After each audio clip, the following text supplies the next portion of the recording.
Hi, all, and welcome to our live stream recap of the 2023 marine mammal stranding season here on the seacoast of New Hampshire and northern Massachusetts. My name is Brian, and I'm joined by Ashley Stokes, our Director of Marine Mammal Rescue here at the Science Center. And we're excited to dive in to this year's most interesting marine mammal responses. And it's been a year to be remembered. I'm sure you feel that way too, Ashley. For sure. But before we dive in, I have a quick question for you, Ashley. What is your favorite seal species here on the seacoast? Oh, I love getting that question. I would have to say it's the harp seal, and more specifically, the juvenile age class of the harp seals. It's just interesting to see how, when you approach them on the beach to get a health assessment, they look all fierce and they're growling at you. But if you need to collect the animal, oftentimes the second you put hands on them, unlike our local seal species who generally will fight back, a characteristic of the harp seal is that they possum up and they play dead, which is pretty interesting. Yeah, my answer is the same as yours. I love the harp seals because they're a little bit goofy and they also like to stress eat like myself during the Ooh. holidays, which is very relatable. So yeah, harp seals are our favorite out here. But I do want to mention throughout this live stream, thanks to everyone for tuning in. If you have any questions as we go through some of our most interesting responses, leave them in the comments and we will get to them at the end. Or if they're really related to what we're talking about in that moment, we'll dive in and talk about them. I also want to mention thank you to everyone out there who's supported us during Giving Tuesday today to help us reach our goal of $10,000. So far, we are at $7,309. So we are so close to that goal, and that is all thanks to everyone out there who supports us. It's you all that allow us to do the work and be successful here on the seacoast. So thank you all. But with that, I think we're ready to dive into some of our most interesting statistics and cases of the year. So Ashley, we're going to start off with some of our statistics here, our 2023 data overview. Sure. So what you can all see here is the year-to-date species count of everything we've responded to. So if you'll notice in 2023, we're not quite done the year yet, but we're looking pretty average for the most part. As of actually now this afternoon, the numbers have changed a little bit, but we're at 116 cases for the year. And generally, we will close out the year between 110 and 115 cases. So we're right within that average at this moment, but we have a month left. We're seeing some different things year to year, as is obvious in those graphs, but a couple things you'll notice will really stand out. 2018, you'll notice we had our highest year to date by far of 298 cases. And that was an unusual mortality event, meaning that a higher number than normal of dead and dying seals were showing up on our shores. And that was due to phocine distemper virus. A couple of other things that really stand out there is in 2019, that yellow shading, we had a really high number of harp seals, Brian and I's favorites that year. So that was an interesting year. And then this year in 2023, we've had the highest number of gray seals that we've ever responded to in a single year. So certainly that's something that we will continue to keep an eye on to see if that's an ongoing trend. And then this year, which we'll talk about in just a couple of minutes, we had 2 new species of cetaceans that we've never responded to in our territory before. Yeah. And so Ashley, cetaceans, for all those out there who are listening, those would be our whales, dolphins, or porpoises. Yes. And a very interesting statistic from this year that we're going to dive into is that typically we have 5% of our responses are to cetacean species. This year we had 9.6% of all of our responses were for cetaceans. So that's almost double what we usually see. And you the will year's not over yet. Exactly. Yeah. I'll knock on wood. But yeah, so very interesting stuff that we're going to get into here. But our first interesting case of the 2023 season, Ashley's going to take this one. And this is the adult harp seal in Salisbury, which you'll see here in this image. Yep. So this animal, as Brian mentioned, is a harp seal. So it's one of the 2 species of what we refer to as ice seals here on the coast, meaning that they only visit us in the winter months. So this animal, unlike the younger age class that generally has spots and is lightly colored, you'll notice this animal is lightly colored but has a very dark head and a very dark shape on the back. That is characteristic of an adult. And that animal showed up in Salisbury, Massachusetts at the reservation on February 19th. So those are our volunteers heading out into the marsh to see that animal. And she overall looked pretty good. She was a bit thin. However, she did have a really deep wound on her hind flipper joint with likely bone exposure. So we wanted to keep a close eye on that, but it wasn't so bad that we needed to pick her up day one. Spots in rehabilitation are pretty limited. And then when you add an adult animal that's significantly larger than juveniles, it changes things up and makes things a little bit more complicated. So you'll see in that photo, we offered her some ice. So Harp and hooded seals, which are our two ice seal species, rely on ice and snow to stay hydrated between meals. So that's a special adaptation that those ice seals have.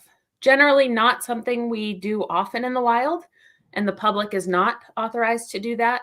But under our stranding agreement with NOAA Fisheries, we can sometimes step in when needed. The other thing we did for this animal on day 3 that she was out there is we administered a one-time antibiotic injection, which we did need to get special permission for. But given that injury on that hind flipper and otherwise looking pretty good, we thought that would be her best chance at survival. And she did go, thankfully, back into the water shortly thereafter. And the most interesting thing I would say about harp seals is that they can dive an impressive 1,300 feet below the surface of the water, and they can stay under there for about 16 minutes.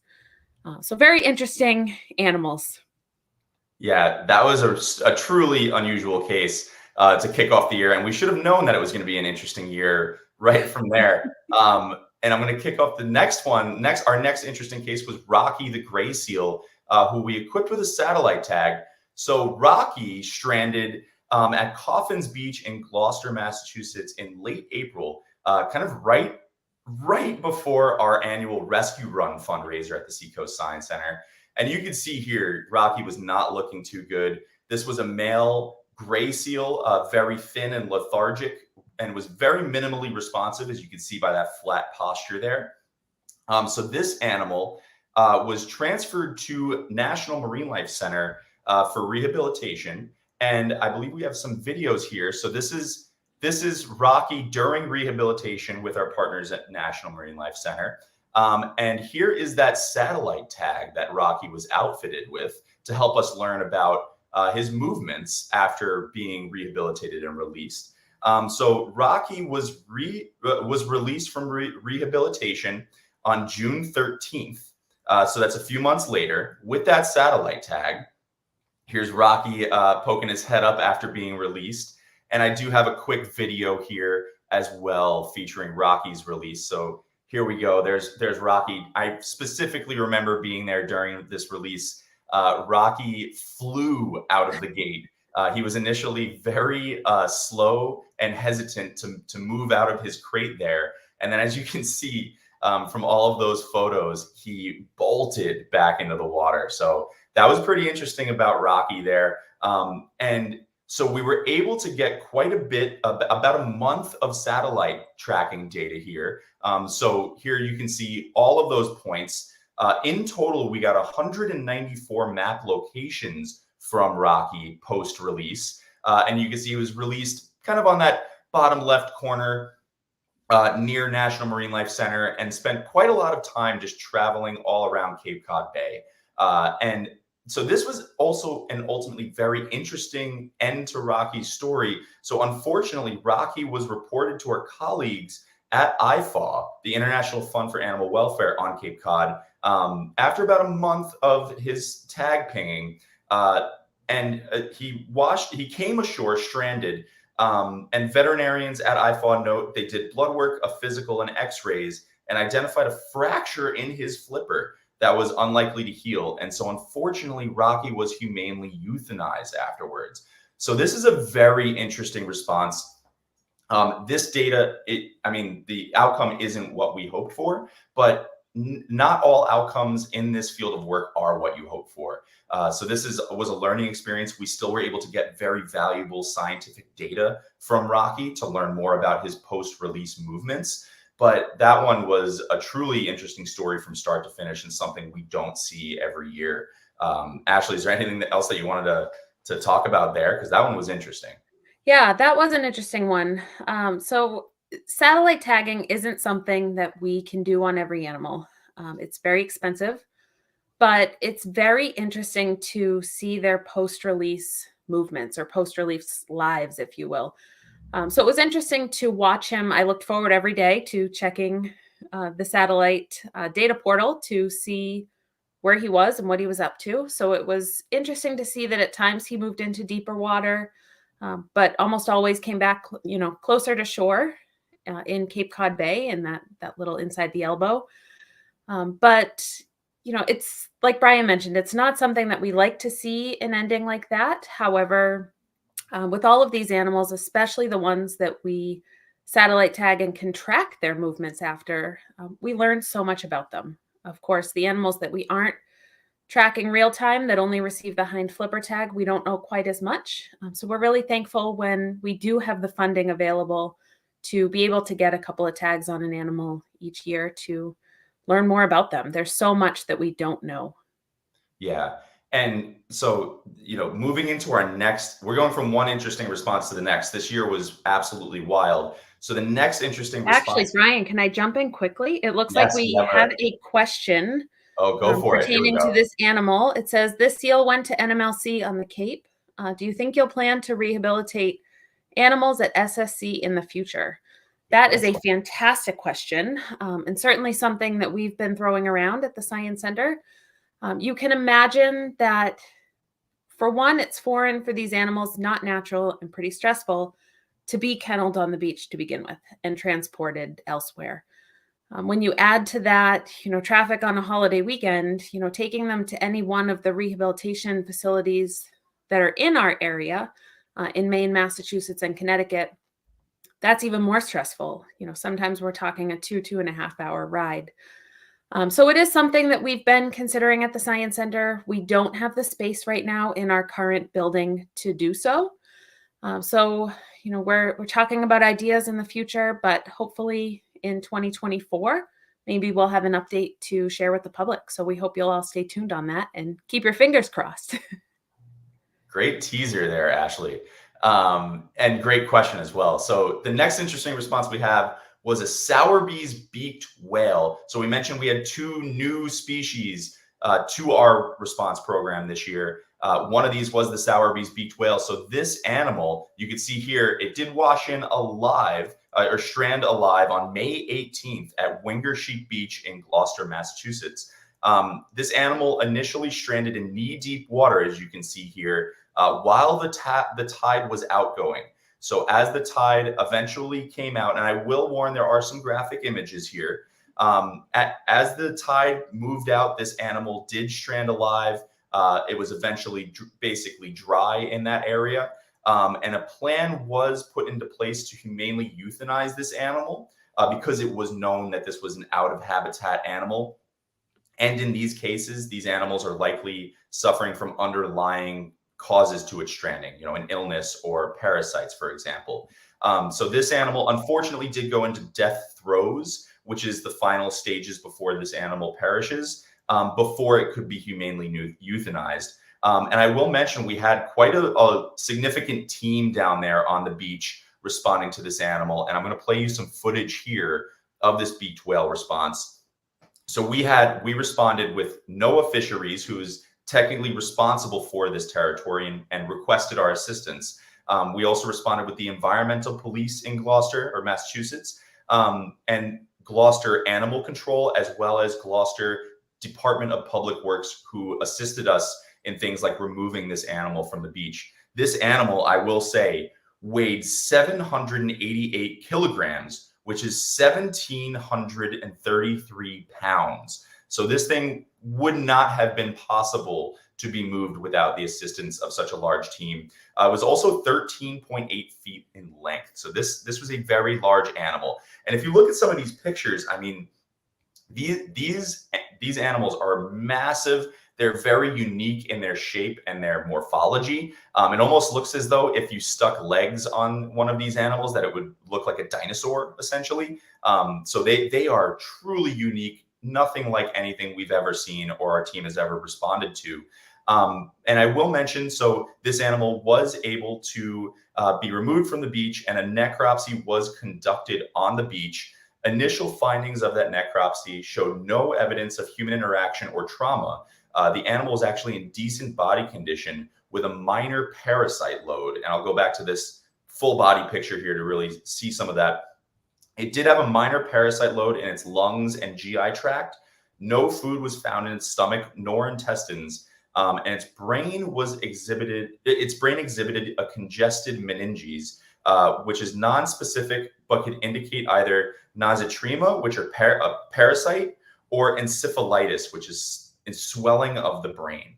And ultimately, this animal, the skull of the animal was collected and transported to the Smithsonian Institute for their collection on marine mammals. So we were able to learn as much as we possibly could from this animal. Although it was an unfortunate outcome, these animals are deep diving, open ocean animals. They're actually super cryptic, so little is known about them that we're only able to learn about them when they strand on shore like this. So another very interesting response for the year.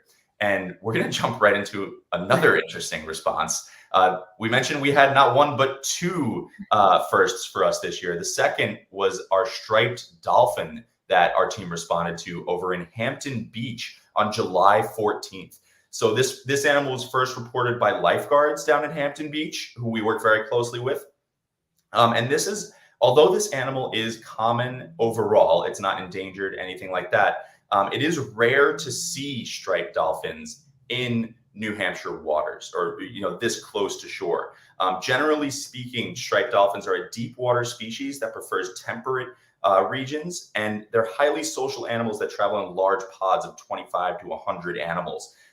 Typically, they're found seaward of the continental shelf in more subtropical waters in areas where upwelling and convergence zones are happening. So that's generally where you're going to see these animals. This is our team responding to that striped dolphin on the beach. And I have some video footage here as well of that striped dolphin.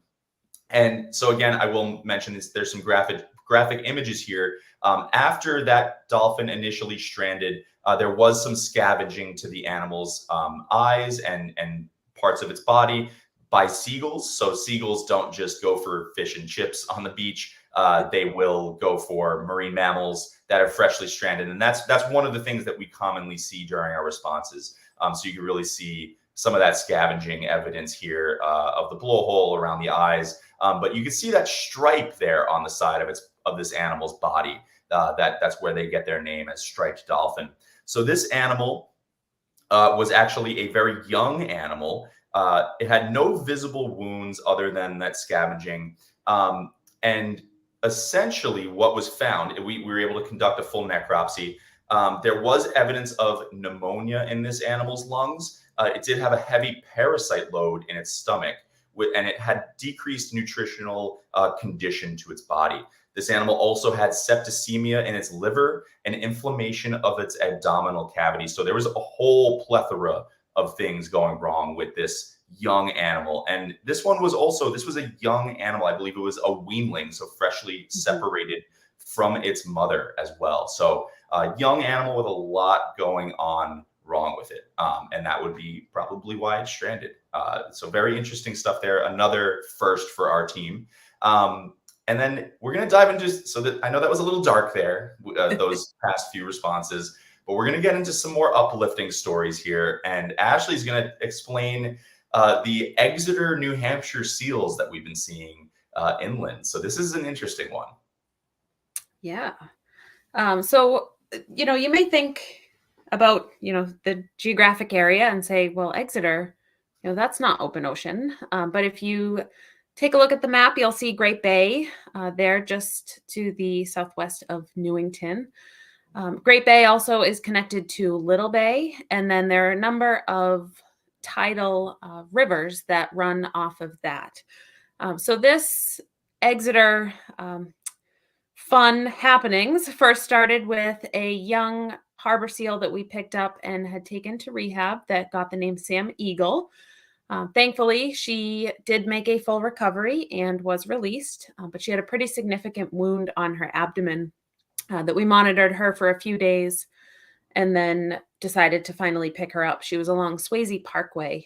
So for those familiar with the area, it's a very busy walking path, but thankfully there's a fence before the river, so people couldn't easily access her. But she was actually seen fending off a bald eagle for her food. So she was pretty feisty. And then we move on to a couple of different animals that we had. This animal was first sighted on April 9th and was found to be eating very normally, very abundantly. There was a lot of food available in the area, again, near the Swayze Parkway in Exeter. And reports continued through June. And then on June 2nd, we found that same seal reported in the Oyster River in Durham, New Hampshire. So you may be thinking to yourself, wait a minute, those are pretty far apart, 14 miles actually. And, you may also say, well, how do you know it was the same animal? And we can look at these photos, especially if we have good photos from responders or the public, and match up pelage patterns, which is the coat, the fur on the animal's coat, but we can also match up different wound patterns. So if the animal has anything out of the ordinary, like this animal, had a number of wounds, you can even see a couple of healing wounds on that animal's right side. We can often match those up in photos and re-identify the animal later. From a data perspective, it's important to not double count these animals if we can at all avoid it. So of course, seals breathe air. You might say, wait a minute, but that's a river. It's probably not fully salt water. You can see that animal's face was very wet. He was actually poking his head in and out of the water opportunistically, watching for fish to go by. There he is, itching his back. Just happy seal resting on the dock. But they actually don't mind brackish water. They'll follow the food to wherever it goes. And, they don't necessarily need fully salt water, as brackish doesn't impact their physiology. So, they're known to follow their food. So it's not really surprising that we saw these animals up in Great Bay, but it was pretty interesting to track his movements and see, where was he going to pop up next? He went back and forth a couple of times that we know of, and that's only what we know. We don't know where else he showed up that he wasn't reported. Yeah, and I'll mention too, to anyone in the town of Exeter watching this video, please send us your photos. If you ever see one of these animals again, keep a safe distance of 150 feet away. Let others know to keep back from these animals. It might not be the last time that we see seals in Great Bay. And we've worked with the town to put up some signage around those areas. And the town has been super awesome in sharing pictures with us. The public out there, that whole town and community has been amazing through this process. So very interesting stuff. An interesting story from Exeter. And with that, we're going to move to our next interesting story, Kumquat the Gra Seal. Very interesting name as well. So Kumquat the Gra Seal was found over in Gloucester. And I think Ashley's going to talk about this one because she responded to this one. Sure. So this animal showed up. It's a young gray seal, February 17th, also in Gloucester, Massachusetts. So if you know our territory, which is generally all of New Hampshire, and then the northeastern part of Massachusetts down to Essex. Gloucester is certainly not part of that area, but we assist NOAA Fisheries as that is currently a gap in coverage territory, meaning that there's no organization like ours that's responsible in that area. So we responded to this animal and monitored him for a couple of days. We did note that he was very thin, as you can see in that photo. But did have some fecal staining, so he was probably eating something, just wasn't thriving. But over 2 days, he got pretty lethargic, so we decided to step in. He had a couple of small wounds. You can see, however, typical with gray seals, when we move in to crate them or to try and treat them, Typical of gray seals, they will do whatever they can to fight back. So one of those moves is to flip on their back, just like this animal did, so that it can yield not only its teeth, but also the very large front claws that these animals have. They will strike out with those as well.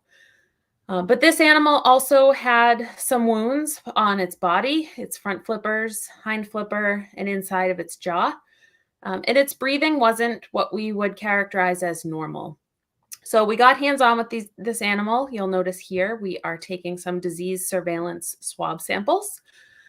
So we take those from a few locations on the animal, and then those are sent out to Tufts down in Massachusetts, and they analyze them for different pathogens. So not only Focine distemper virus, but influenza. They're also now watching for coronavirus as well. So that animal, thankfully, was turned around. He went to Mystic Aquarium and was treated.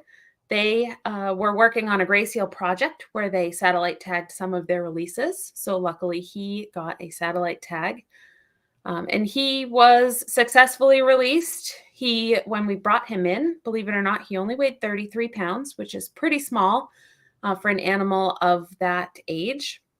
And when he was released, he was just over 79 pounds.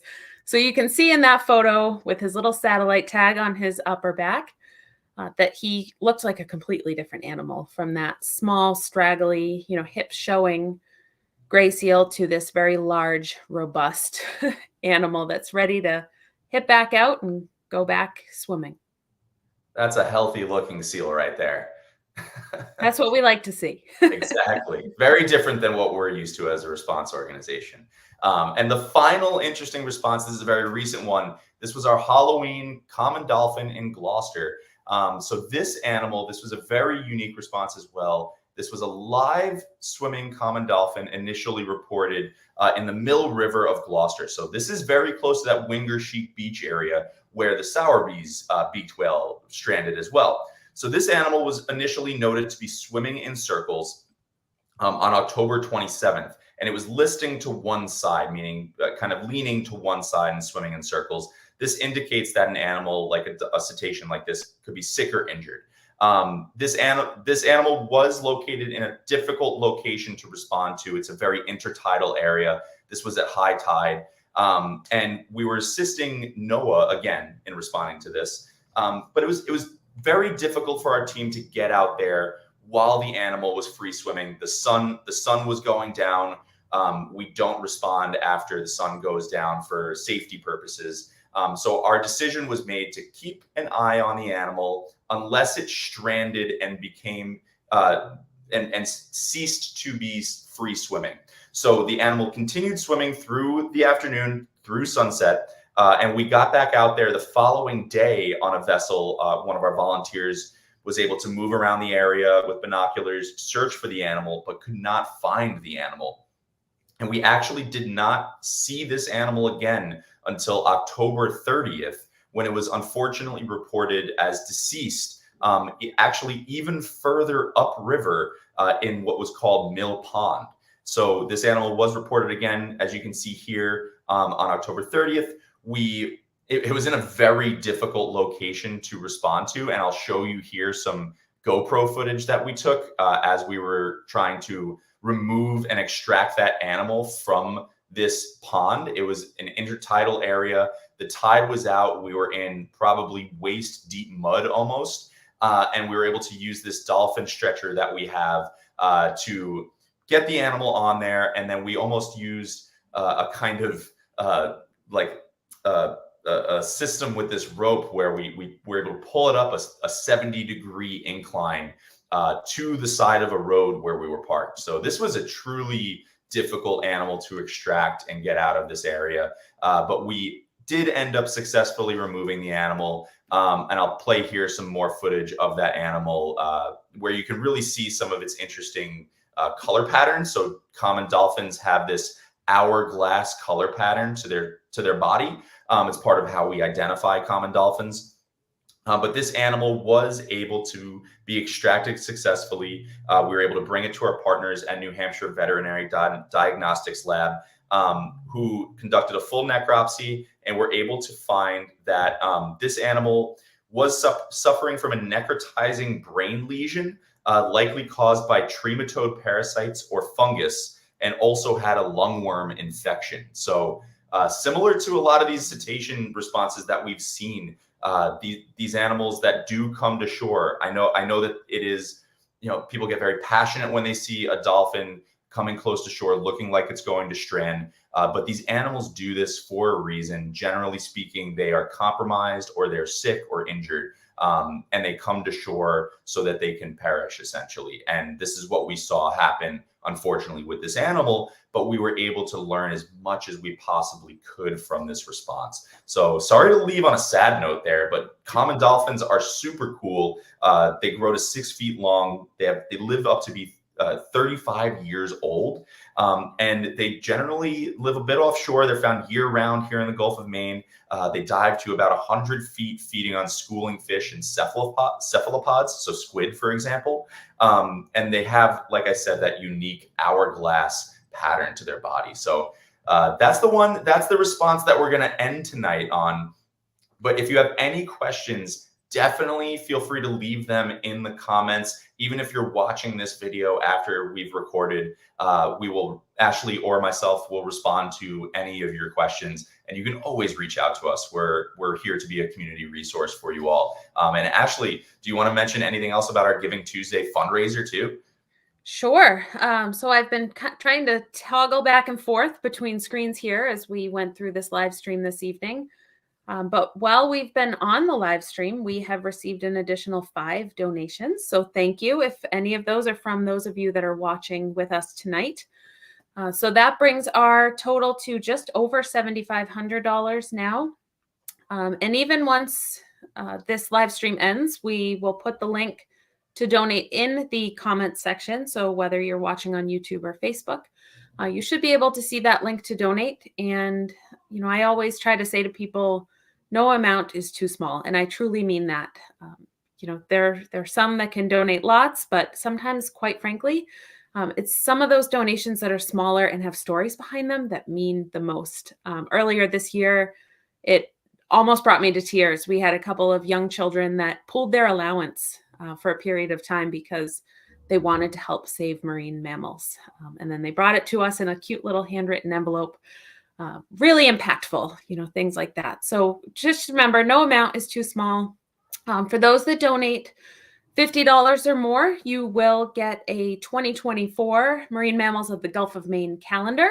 I will put in a little shameless plug here and say that it looks great this year. That's something that we were pretty excited to put together, especially with these odd cases we've had this year. But not only that, the year isn't over yet. So we have to be ready not only for 2024, but what December might have in store for us. We just finished up a rescue this past weekend. So if you don't already follow us on Facebook, please do, especially if you're interested in the work that we do. It's SSC, Marine Mammal Rescue. And we'll likely be posting that rescued animal tomorrow on Facebook. So keep an eye out for that. And as we sit here this evening, the hotline has been buzzing. We have 2 additional animals in the field, both of which look like they may need intervention. So stay tuned for those as well. It never ends. And I will say we have one more great question here. How can you become a marine mammal rescue volunteer? And before you answer that as well, Ashley, another great way you can help is to share this information with your friends and family. Share respectful wildlife viewing guidelines. Be a role model for people online and in person, right? Set that positive example for people out in the field. But I'll let you field this one too, Ashley. This is a great question. Yeah, so for those that are interested in volunteering, so Brian and I are actually the only 2 full-time staff members that are dedicated to the team. So when you're talking anywhere from 110 animals on a normal year to 298 animals on a peak year, it's not something that we could ever do on our own with one, full-time schedule. So we rely very heavily on volunteers. Quite frankly, we couldn't do this work without them. There are boots on the ground in a lot of these cases initially, and then we move forward from there. But if you go on our website, seacoastsciencecenter.org, if you click on the Marine Mammal tab and How to Help, At the very bottom of that page is a link to the volunteer application. With that being said, I will say that we are full at this moment, but things are ever changing. So if you do file an application, we will let you know that we received it, and we will keep it on file for when we do have openings, and then we'll start to reach out to people from there. Amazing. And thanks again to you all for tuning in, for supporting us, and definitely stay tuned for more interesting responses. It continuously gets more interesting as we go along. So thanks for taking the time. We look forward to seeing you, and definitely say hi on the beach if you see us. So thank you all. Absolutely. Thank you.